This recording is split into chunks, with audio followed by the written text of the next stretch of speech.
partido. ¿Qué pasó contigo en concreto? Pasó que un grupo de demócratas cristianos nos radicalizamos. Perdón, ¿puedes empezar a responder que la respuesta sea autosuficiente? O sea, que incluya prácticamente la pregunta. La pregunta ya. Por favor. Durante la época de la democracia cristiana, en la medida que pasaban los años, algunos de nosotros nos dábamos cuenta que si hicimos la campaña de Frei, creyendo fuertemente que íbamos a hacer una revolución, ustedes se acordarán que el tema era la revolución libertad, y lo creíamos, por eso nos entregamos tanto y por eso nos fue bien también, porque transmitíamos esto. Y yo me acuerdo haber dicho tantas veces en las poblaciones, todo va a cambiar. Hasta el punto, y yo lo creía sinceramente, que ya después van a haber solamente cooperativas, van a haber solamente grupos en que todos van a ser iguales. En las empresas no va a haber más uno que dirige, sino que todos van a ponerse de acuerdo. No va a haber más el patrón que explota. No va a haber... Y creíamos todo esto. La gente se emocionaba cuando no... Yo me acuerdo que muchas veces alguna gente se ponían a llorar cuando me veían hablar, y las viejitas lloraban y me decían, Dios la oiga, señorita. Y era muy impresionante todo este movimiento, este fervor que había. Y era un fervor verdadero que creíamos. Naturalmente que era una utopía, pero eso se da cuenta uno más tarde. Entonces pasó que llegó el gobierno, pasaron 2, 3, 4 años y no había revolución.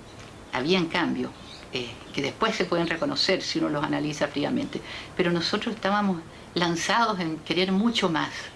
Entonces dijimos, esto no sirve, esto es pura reforma, esto no es la revolución, vamos a hacer la revolución con la izquierda. Y renunciamos a la democracia cristiana con mucho dolor, porque llevábamos muchos años, había mucha hermandad, éramos amigos, fue un golpe muy grande y muy duro. Y nos fuimos y creamos un nuevo partido para trabajar y hacer entonces realmente lo que ahora llamábamos la revolución a la chilena. Faltó solamente decir qué partido se creó, el MAPU. ¿Qué casa con qué, perdón? Que faltó decir se creó el MAPU. Ah, perdón. Faltó un nuevo partido, pues entonces que... No, pero está bien, se entiende dentro del... A veces yo le hablo a ustedes que sé que lo saben todo, pues. Sí, claro, que estamos tengo que tener en... cuidado, pero para eso ustedes están ahí para decir, es el momento que nace el MAPU. Ya, no, pero está bien, yo creo perdón, que está... o ahora puede decirlo también, o sea, como Ya puedo terminar agregándolo, la frase, sí, sí. Es así como nació un nuevo pequeño partido que se llamó el Movimiento Popular Unitario, MAPU. Perfecto.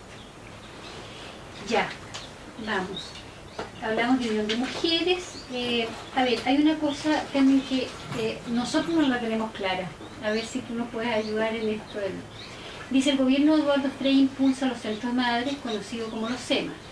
La organización más numerosa de mujeres en la historia, bajo la dirección de María Crestales.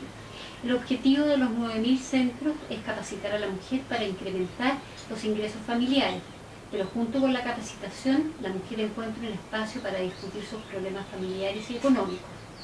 Las mujeres se politizan crecientemente, los prejuicios empiezan a desmoronarse, pero aún persisten los impedimentos legales que la perjudican.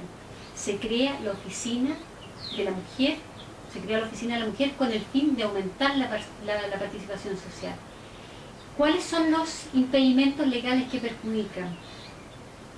¿Hay alguno así como importante dentro de la historia o es algo que se puso...? No hay ninguna. Mira, en el fondo se buscaba más participación. Yo creo que eran los mismos proyectos de ley que todavía se están discutiendo, por ejemplo, igualdad, todos los hijos, terminar con esta diferencia del adulterio del hombre y la mujer. O sea, en el fondo son las mismas cosas clásicas que se estaban discutiendo hasta recién, Ya. que se acaban de superar. Entonces hablemos concretamente de la Oficina Nacional de la Mujer. Yeah. Ese es el tema. Porque, digamos que hemos tocado ya los centros de madre, no, centrémonos en lo que fue la Me vino Oficina una idea Nacional. que se me fue en este momento que me parecía importante. ¿Dejaste enfriar tu café? ¿Te lo paso? Ya, espérame. A lo mejor está muy frío, te lo puedo poner al No microondas. te preocupes. No lo pongo así. Espérate, que había algo que pensé yo que era importante para entender los cambios, pero se me fue, no importa, puede que después aparezca. No importa que quede desordenado por último, porque ustedes lo acomodan. Después ordeno. se creó la Oficina Nacional de la Mujer al final de la época de la democracia cristiana y tomó más importancia y auge en la época del gobierno de la Unidad Popular. Ahora, la idea era ayudar fundamentalmente en capacitación y en impulsar cambios legales. Tenía todo un carácter legal y jurídico esta oficina, más que social. Y en cambio en la época de la Unidad Popular tomó ya, cuando era la época difícil y había tanta lucha, un carácter más social. Por ejemplo, la Oficina de la Mujer fue la que impulsó comedores populares, es la que impulsó la comida hecha, que era una gran novedad. Ustedes piensan que en ese tiempo lo que tratábamos ya era de impulsar que la mujer saliera a la vida económica, a trabajar fuera de la casa. Y entonces se creó esto de la comida preparada, que lo dirigía en ese tiempo la Moy de Toa, con la idea de que la mujer al volver del trabajo pudiera comprar un plato preparado, que no le saliera caro, y lo llevara a la casa y todo se le facilitara. O sea, facilitar la tarea de la mujer dentro de la casa. De eso se trataba. En ese tiempo también yo, que estaba en desarrollo social, creé las primeras lavanderías populares. En ese tiempo todas las mujeres lavaban en la artesa. Y esto era un trabajo permanente, eterno. Siempre la artesa estaba con un montecito de ropa. Entonces cuando la mujer tenía un ratito libre, iba y lavaba otro poco, iba a lavar otro poco. Normalmente el domingo es cuando más lavaba, pero esto era un trabajo permanente, el lavar la ropa. Y entonces pensamos, bueno, si no puede tener una mujer una máquina de lavar en su casa, pero podemos comprar 2 máquinas para 20 o para 30 mujeres y que vayan ahí a lavar, en el fondo era como recrear el antiguo lugar de lavado, el lavoir que llamábamos antes, donde las mujeres iban a lavar juntas a la fuente de agua, o a la vertiente, o al río, y era un momento incluso que se encuentran, que conversan. Entonces compramos las primeras máquinas de lavar con unas plata, en fin, que conseguimos, y en algunas poblaciones inauguramos las primeras lavanderías, de manera que la mujer llevaba su jabón en polvito, lomo, el rinzo, lo que fuera, y por turno ocupaban la máquina y se iban con su ropa lavada. O sea que tratábamos de facilitar la labor de la mujer. Y la otra tarea muy importante en ese tiempo fue los jardines infantiles, las plazas de juego, todo lo que creamos para ayudar a la mujer. Bueno, de partida ya estábamos en ese tiempo, en la época de la Unidad Popular, preparando el Ministerio de la Familia. Y aquí me gustaría explicar un poquito porque cuesta hoy día entender por qué, cuando lo que queríamos era un ministerio para la mujer, por qué lo llamamos de la familia. Y en realidad esto tiene un objetivo político. En ese tiempo había una campaña en contra del socialismo muy fuerte, diciendo que el socialismo era en contra de la familia. Incluso había una campaña del terror, con afiches, en fin, con toda clase de publicidad en los diarios, en la radio, que en ese tiempo era muy importante la radio. Era diciendo de que el socialismo le quitaba a los niños a las madres. Incluso se llegó a decir, y ahí, en fin, desgraciadamente yo no tengo documentos, pero ustedes van a poder encontrar, en que le iban a llevar los niños a Fidel Castro, a Cuba, le iban a quitar los niños, se los iban a llevar a Fidel Castro, o si no, se los iban a llevar a la Unión Soviética. Entonces había toda una cosa en contra de la familia y de la colectivización de los niños. Entonces nosotros pensamos la manera de mostrar que el socialismo es todo lo contrario. El socialismo es el humanismo en el fondo, es preocuparse de los miembros más débiles de la sociedad, es no dejar abandonada a la mujer que está con sus hijos chicas, es preocuparse de los ancianos, preocuparse de los enfermos, de quedarse luz. Entonces, ¿de qué manera podíamos mostrar esto? Creando un ministerio de la familia. Entonces Allende salió con este golpe, que decir, yo voy a crear el ministerio de la familia, que era ir en contra de todo lo que se había dicho del socialismo. Entonces allí se pensó que este ministerio, que era muy difícil de crear, no te preocupes, porque en Chile se necesita una ley para crear un ministerio. Pero un segundito, ¿sabes lo que pasa? Es que eso, Iván, para un poco. ¿Qué? Tenemos un ruido que para cortar la imagen nos va a hacer jodido. ¿Cuál? Sí, claro. Es muy lejano y el micrófono muy direccional. Sí, no voy a hacer cosas que después No creo. Si se puede cerrar la puerta, sería ideal. Sí, mejor. No voy a hacer cosas que después no. Pero, sí. ¿Sabes qué? Si tú escuchas algo así, déjala terminar la frase. Bueno, el Ministerio de la Familia. No, lo que pasa es que vamos a ¿Ya? tener que retomar ese tema porque lo tenemos anotado también como algo Espérate un segundito. Y que ustedes lo meten donde quieran. Sí, sí.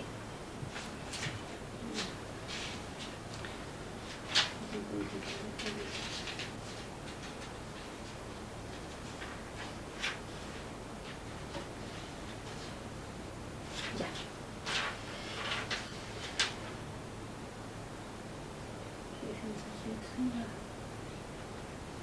Que Allende en el fondo vino con este golpe de él crear el ministerio de... La idea nació en el Mapu. Te puedo contar. Eso es Eso, interesante, que si la idea nacional no. Ya, partamos entonces de ahí. Ya, la idea de crear un Ministerio de la Familia en realidad nació del Mapu. En ese tiempo yo era miembro de la Comisión Política del Mapu y era de alguna manera la mujer allí que participaba a más alto nivel en el Mapu. Y por esto, que a Allende le encantó la idea. La verdad es que Salvador Allende era un médico y con mucha sensibilidad social y con mucha simpatía humana verdadera hacia la mujer y los niños. Por lo tanto, esto se le notaba y él le gustó mucho esta idea. Y entonces, como esta cosa venía al Mapu, decidieron que yo iba a ser la ministra de la Familia. Fue una cosa un poco tácita, así que sucedió. Y en todas las manifestaciones de su campaña fue un tema que nunca dejó de tocar. Y que decía, cuando él decía que iba a crear el Ministerio de la Familia, eran los aplausos de todo el mundo. Esto fue una cosa que tuvo mucha importancia para atraer justamente a las mujeres. Y que por lo demás fue una cosa muy sincera y muy verdadera, no era un eslogan electoral nomás. Y por lo tanto, apenas él salió elegido, se trató de crear el Ministerio de la Familia. Pero era muy difícil porque había que hacer una ley. En el Parlamento no teníamos mayoría, como ustedes saben. Entonces se decidió que mientras tanto se iba a trabajar en 4 organismos que se iban a fusionar para formar el ministerio cuando saliera la ley. Y uno de ellos era lo que en ese tiempo, en la época de la democracia cristiana, se llamó la promoción popular, que era un organismo institucional que dependía de la moneda, de la presidencia, y que tenía oficinas en todas las provincias. En ese tiempo hablábamos de provincias y no de regiones, y tenía personal, tenía presupuesto y todo esto. Entonces se dijo, de ahí vamos a partir.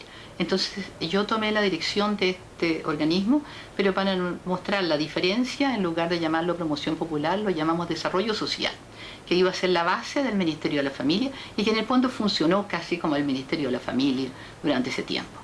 Los otros organismos eran la Junta de Jardines Infantiles, la Junta de, ¿cómo se llama esta que hace los almuerzos en la escuela? No me acuerdo el nombre en este momento. Y un organismo que se preocupaba de lo social, que se preocupaba un poco como lo que dijimos al principio, cuando hay casos de catástrofe, de ayudar a la gente, en fin. Entonces estos eran los organismos que tenían que fusionarse en una ley y crear el Ministerio de la Familia, que por lo demás estuvo listo para la firma del presidente en agosto del 73. O sea que no alcanzó a funcionar.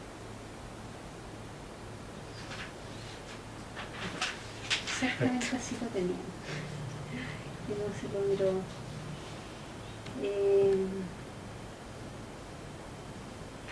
Yo me doy cuenta que mezclo mucho las fechas. Ustedes van a tener Sí, apuros no, para arreglarlo. Vamos a arreglarlo. A ver. Es que todo es una hilación, pues Claro. las cosas no se Exacto. cortan, Exacto. son evoluciones. Vamos a hablar, aquí hay otro narrador que nos habla, seguimos en el gobierno de Frei, donde se habla de que Chile adquiere el 59% de las acciones del mineral teniente, la ley de A ver, perdona, no entiendo. La Sí, nacionalización, las cosas que, la que se realizaron. chilización del cobre. Claro. Pero lo que nos interesa de este párrafo es que dice, la Universidad Católica después de una aguda crisis se pliega a las reformas. Vamos a hablar entonces un poco de la crisis que tiene la UC en esa época en relación con las reformas. Chita, yo no participé en eso. Así Está que la no puedo teología de la liberación, con Raúl Silva Enrique también, digamos, como un aspecto a conversar, un tema a tocar. Yo te voy a tocar un poco lateralmente, ustedes verán si les sirve o no. Porque yo no participé en ese tiempo, pero lo que puedo decirte es que había una evolución al mismo tiempo dentro de los grupos cristianos y de la iglesia, una evolución hacia lo social, un ala progresista, si tú quieres, que iba preocupándose mucho y que fue abriendo camino incluso a los nuevos cambios que vinieron después y al rol que terminó teniendo la iglesia en la época de la dictadura al final. una gran apertura de la Iglesia. Después del Vaticano II, de Juan XXIII, esta apertura fue muy importante. Hubo muchos curas obreros en Chile y monjas que se fueron a vivir a las poblaciones, que tuvieron realmente importancia en el movimiento popular. Yo me acuerdo que en la campaña de Allende, por ejemplo, muchas veces yo me encontraba con los curas entre los que iban a las reuniones nuestras, estos curas obreros que vivían en las poblaciones, que eran muy queridos por la gente y que a veces eran sumamente radicales en sus ideas. Esto nomás te puedo decir. Una cosa más general, si tú quieres, pero que entra exacto. dentro.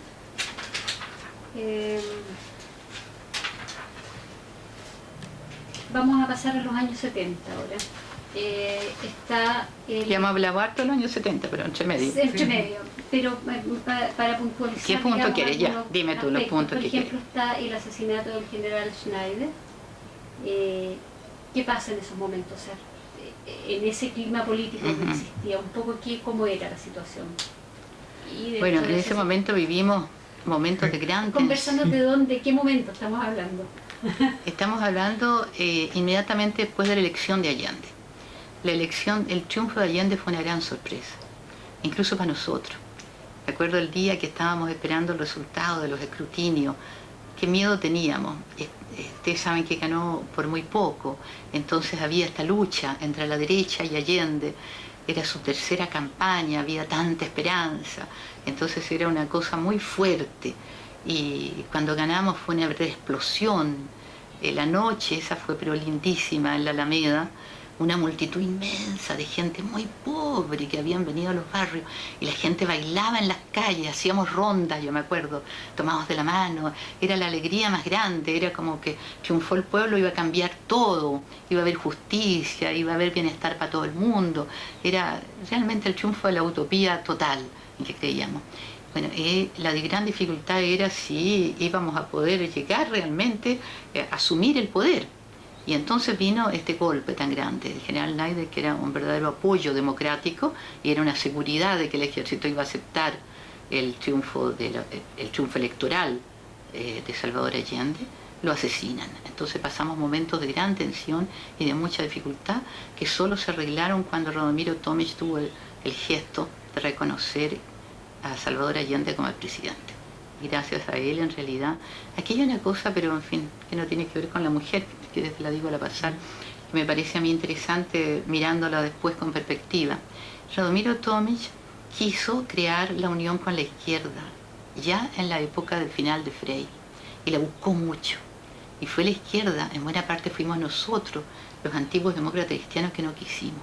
Nosotros estábamos en un tal deseo de ir para adelante que considerábamos esto casi como una vuelta atrás, llevar a Radomiro en una unión que en el fondo era crear la concertación de hoy, en ese tiempo. Murió Radomiro con la gran amargura de no haber conseguido y no haber podido salvar a Chile de la dictadura. Hay que ver con las mujeres, pero en fin. Sí. No, pero Es cierto, eso. A ver, seguimos entonces ahora ya insertos en el gobierno de Allende, la Unidad Popular.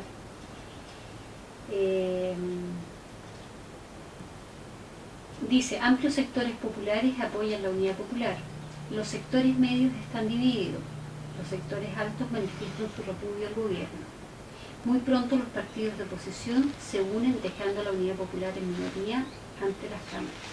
Es más o menos lo que tú estabas conversando esto de rato. En este ambiente, en esta situación política, nos llega una visita que es de Fidel Castro. ¿Qué pasa con esa visita? ¿Cómo la recuerdas tú, la visita de Fidel?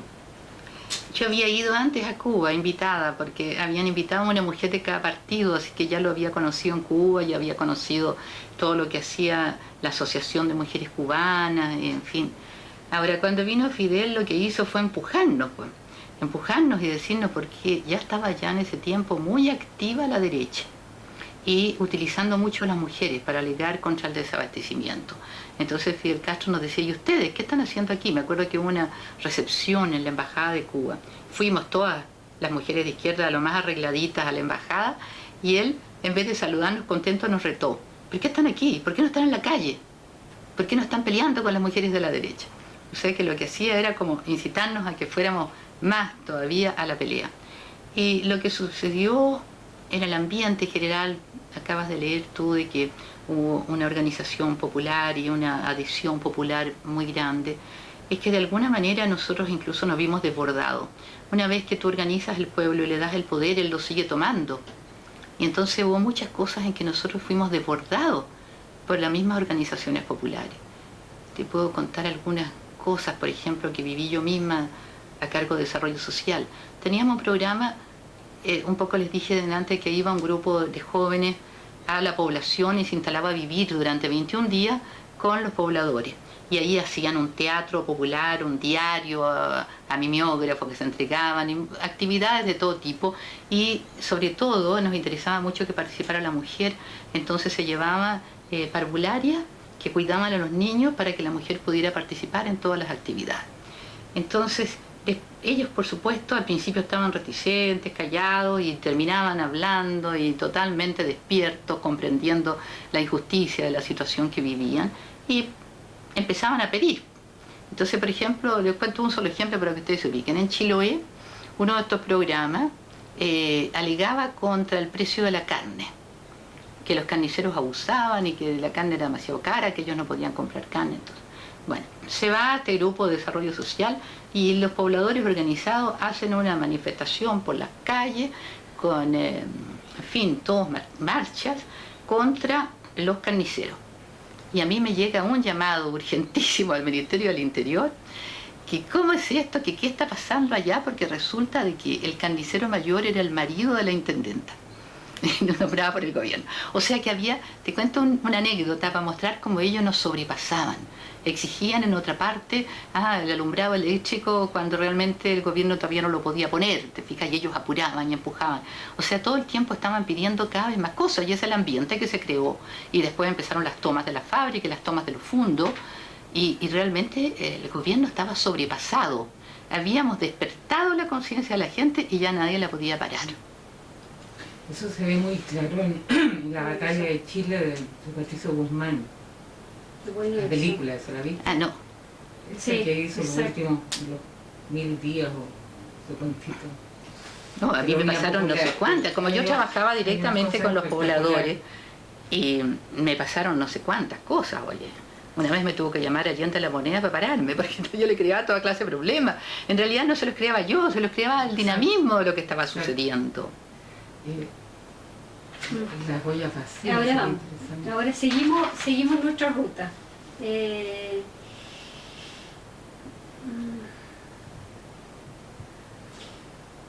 ¿Sabes? Un par de frases sobre el mercado negro y lo que significaron las JAP.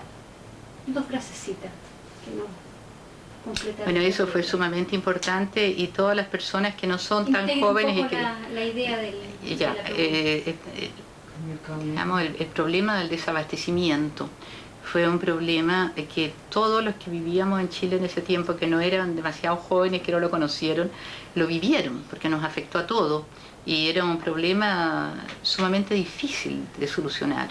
Las cosas habían sido acumuladas y para venderlas en el mercado negro a 4 o 5 veces su precio, y entonces faltaban en los almacenes, no había que comprar, y era un problema real. Ahora, para responder a esto se formaron las JAP y creamos lo que nosotros llamábamos la canasta popular. A mí me tocó hacer la campaña senadora en marzo del 73 con la canasta popular. Y la canasta popular era decir, si hay 100 personas que necesitan azúcar y hay 50 kilos de azúcar, cada persona debe tener medio kilo de azúcar, y no una 5 y la otra ninguna. Y esto incluso hicimos canciones con la canasta popular, hicimos unas obras de teatro en que aparecía la canasta popular, íbamos enseñando esto. Ahora, como era una cosa de tanta justicia, los pobres lo aceptaban inmediatamente, de partida, porque nunca habían tenido para comprar 10 o 15 kilos de la cosa, o si necesitaban, si le decíamos toca medio pollo para cada uno, ellos estaban felices. Pero por supuesto esto no podía gustarle a la gente que siempre habían comprado todo lo que querían. Entonces esto también radicalizó más el problema. Nuestra solución era organizar para que todo el mundo tuviera la misma cantidad. Y la solución de los otros era, no, naturalmente, el libre mercado, yo tengo plata, yo compro todo lo que quiera. Y esto fue un problema muy serio y muy real. Era muy difícil conseguir. Las mujeres, y estas eran las antiguas líderes de los centros de madre, se convirtieron en las encargadas de la JAP, de la Junta de Abastecimiento de Precios. Y tenían que llevar una lucha muy difícil, porque cuando llegaba el abastecimiento a la población era muy difícil controlar, muy difícil organizar, muy difícil que no hubiera una tremenda pecha para conseguir antes que se acabaran los pollos, antes que se acabara lo que llegó. La leche para los niños, en fin. Y en todos los barrios era muy difícil. Yo personalmente tenía un tremendo problema porque yo tengo 7 niños, en ese tiempo mi chica última era guagua, tenía que comprar las cosas para la casa, a pesar de toda la actividad política no podía dejar de comprar, y entonces tenía que ir a hacer las colas, y en las colas la gente me reconocía, porque como era candidata y estaba en el gobierno, había estado en la televisión, y entonces me reconocían desgraciadamente, y me insultaban, y era la cosa más tremenda. Además ellos estaban convencidos que porque yo estaba en el gobierno yo tenía de todo. La verdad es que yo no tenía nada, yo hacía cola de 2 horas para conseguir algo, y algunas veces era desesperante, porque realmente no tenía leche, no tenía pan. O sea que es una situación que es la que empezó a crear un clima que terminó en el golpe. Como se crea este clima, digamos, de mucha tensión, tú cuentas el lado, digamos, como se crean las JAP, como para poder ir apaleando un poco esta situación que se había producido por el desabastecimiento. La derecha, ¿cuál es la actitud? ¿Qué pasa con la derecha? ¿Se forman las ollas, digamos, el grupo esto de las cacerolas? Cuéntanos un poco ese otro... Claro, como reacción a este desabastecimiento y la manera de mostrarla era el golpear las cacerolas, cosa que nos hacía sufrir realmente, era desesperante. Ahora, esto naturalmente era mucho más en los barrios de la burguesía que en las poblaciones. En las poblaciones se atrevían menos de partida porque inmediatamente era reconocida, en tal casa está tocando a alguien, pero en los edificios, en toda Providencia, era una cosa muy dura de soportar, muy dura. Y ahora nuestra respuesta era justicia, pues si hay poco para todo, la canasta popular, las juntas de abastecimiento y precio, incluso se llegaron a crear, incluso aquí en Lo Curro hubo una pequeña junta de abastecimiento de precios. Se ponía ahí en la esquina un camión, íbamos a hacer la cola para conseguir el leche nido, en fin, algunas cosas.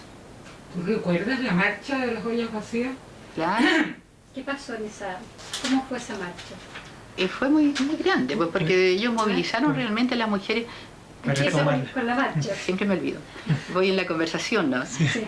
El descontento de la oposición tuvo un arma muy importante en movilizar a las mujeres a propósito del desabastecimiento.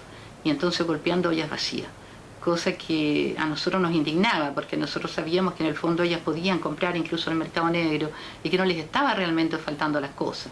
Y yo me acuerdo que en las poblaciones se hacían incluso chistes diciendo, ella golpea en su olla de aluminio estupenda o en su olla de acero inoxidable.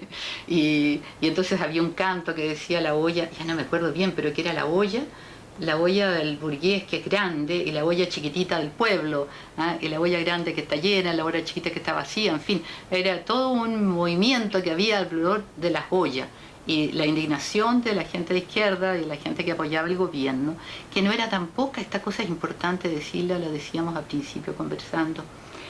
Cuando estábamos en medio de lo peor de este ambiente, en el año 73 ya, hubo una elección parlamentaria y la derecha estaba convencida que iban a arrasar y que nadie iba a apoyar al gobierno en medio del desabastecimiento, en medio de las tomas, en medio de tanto desorden, de las marchas que teníamos. Había muchas marchas, había mucha movilización que daba la apariencia de desorden, de sobrepasar y que metía miedo. El miedo, ustedes saben, de la burguesía, que es muy grande, miedo al pueblo y a la organización. Entonces estaban convencidos que ahí iban a ganar y que por supuesto iban a votar dentro de la Constitución, legalmente, iban a votar al presidente. Y bueno, trabajamos muy fuerte en esa campaña, le pusimos todo el empeño y descubrimos, con sorpresa incluso para nosotros, que el pueblo respondió. O sea, la gente comprendía lo que estábamos haciendo. Y el resultado de esa elección fue que el gobierno tuvo más votos que la elección presidencial, cosa que nunca sucede porque un gobierno se desgasta y siempre va bajando su votación. Pues esa vez sucedió esta cosa inaudita, que dentro de todo esto aumentamos la votación.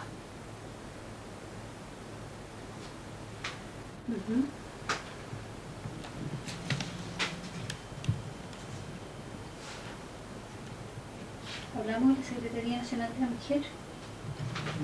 No hemos hablado de eso. A ver,